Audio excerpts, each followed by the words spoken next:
Mélanie Gomez et le docteur Jimmy Mohamed sur Europe 1.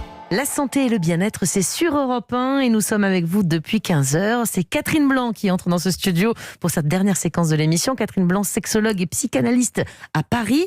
Alors Catherine, aujourd'hui on a une question d'Elsa que va vous lire Jimmy Mohamed. Le grand lecteur Jimmy Mohamed. Bien sûr, alors, on adore. Vous lis la question. Je suis en couple depuis 5 ans avec celui que je considère comme l'homme de ma vie. Cependant, il est catégorique sur le fait qu'il ne souhaite pas avoir d'enfant alors que moi, oui. Je commence de plus en plus à douter de la pérennité de notre relation à cause de ça. Qu'en pensez-vous ?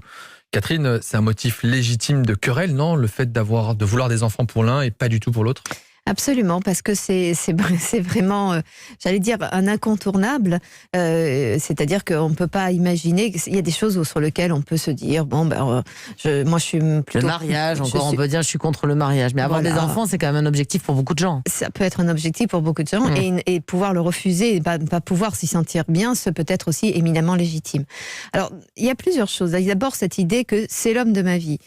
Certainement qu'elle y a vu, effectivement, Elsa, tout ce qu'elle aime de ce qu'il est, et aussi le géniteur formidable. Il se trouve que le géniteur n'a pas l'intention d'être géniteur. Alors on pourrait se dire que c'est donc, arrêtons de dire c'est l'homme de ma vie, puisque des hommes de notre vie ou des femmes de notre vie, dans la réalité, rendons-nous à l'évidence qu'il y en a énormément sur la planète. Simplement, le hasard a fait que c'est dans notre ville, ou dans notre village, ou dans notre bureau qu'on a rencontré l'homme de notre vie. C'est parce qu'on n'est pas allé voir beaucoup plus loin. Ça, c'est une chose. Mais l'autre chose aussi, c'est, disons-nous aussi, que les relations, elles évoluent. Elles évoluent avec le temps. Il y a Fontaine, je ne boirai pas de ton eau. Eh bien, on peut se dire que les uns et les autres, nous pouvons revenir sur des choses de cet ordre-là. Simplement, il faut savoir aussi que s'engager avec quelqu'un, c'est risquer de ne pas aller vers son objectif personnel. Donc si c'est trop douloureux, évidemment qu'à un moment donné, il y a un terme. On ne voit pas au nom de quoi il faudrait contraindre un homme à avoir des enfants, ni au nom de quoi une femme devrait se priver de sa maternité et en souffrir, puisque la relation sera toujours assujettie à celui qui aura cédé ou celui qui aura contraint, et envenime toute la relation elle-même. Elle dit qu'il est catégoriquement contre. Est-ce que ça veut dire que vraiment c'est définitif ? Parce qu'on le sait tous, on peut changer d'avis parfois. Peut-être qu'il n'est pas prêt encore, c'est tout. Enfin, est-ce qu'elle peut avoir de l'espoir ou est-ce que c'est foutu ? Il faut qu'elle aille chercher notre géniteur, quoi. C'est ça. Je pense qu'on ne peut pas jamais savoir effectivement jusqu'où est ce catégorique.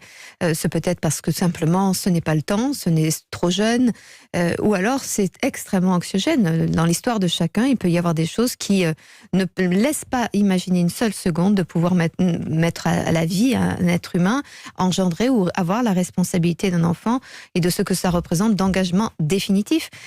Donc il n'y a qu'elle et lui qui savent comment se situer. Peut-être peut-il s'interroger un peu plus en détail, peut-être ponctuellement chez un psy, mais une femme n'a pas à contraindre un homme et sans pour autant se priver de sa maternité. Alors que souvent on dit que la vie à deux, c'est une vie de concession, on fait des efforts. Là, en revanche, il n'y a pas de négociation possible. Mais peut-être que ça dépend aussi de son âge. Si jamais elle a 35 ans, ce n'est pas la même urgence que si elle en avait 25. Absolument. Malheureusement, l'horloge biologique tourne et au bout d'un moment, si elle perd son temps, elle n'aura pas ce qu'elle désire et peut-être que la frustration sera encore pire, même si elle peut l'accepter temporairement, mais dans 3-4 ans, regretter encore plus son geste. Oui, et d'ailleurs, ça pose la question, du coup, pourquoi trouve-t-elle que l'homme de sa vie, c'est justement l'homme qui ne veut pas faire d'enfant avec elle ? Donc là aussi, on peut s'interroger si d'aventure, elle a 35 ans, qu'elle est dans les dernières années, ça lui laisse encore du temps, bien sûr, mais dans les dernières années, pour pouvoir changer la lecture que cet homme pourrait avoir de la parentalité, c'est assez curieux de se dire que celui que j'aime, c'est celui qui me privera. Donc ça peut faire référence d'ailleurs à une histoire personnelle qui n'a strictement rien à voir avec ce couple, qui est l'idée que l'amour est source de privation, et c'est ce qu'elle rejoue peut-être dans sa relation de couple. Qu'est-ce qu'elle pourrait lui, le faire pour lui donner envie peut-être d'avoir un bébé ? D'ailleurs, est-ce que ça sert à quelque chose d'insister un peu ou pas ? Oh, je pense que les femmes sont fut-fut. Souvent, elles vont aller trouver leurs amis qui ont des enfants les plus choux possibles. Plus mignons pour lui mettre devant un gars comme c'est beau. Mais pas d'enfant dans le dos. C'est-à-dire qu'on se met pas à oublier sa contraception pour se dire maintenant il sera devant le fait accompli, il fera avec. C'est pas du tout une bonne idée. Non, c'est pas une bonne idée, surtout qu'il pourrait insister pour de réclamer un avortement, elle se sentirait trahie à ce moment-là, brusquée dans son corps le cas échéant. Ça se fait pas. Donc non, je crois que ça n'est pas bien, surtout quand on sait pertinemment que ce n'est pas un désir. Ce serait une grosse trahison. Merci beaucoup Catherine pour tous ces conseils.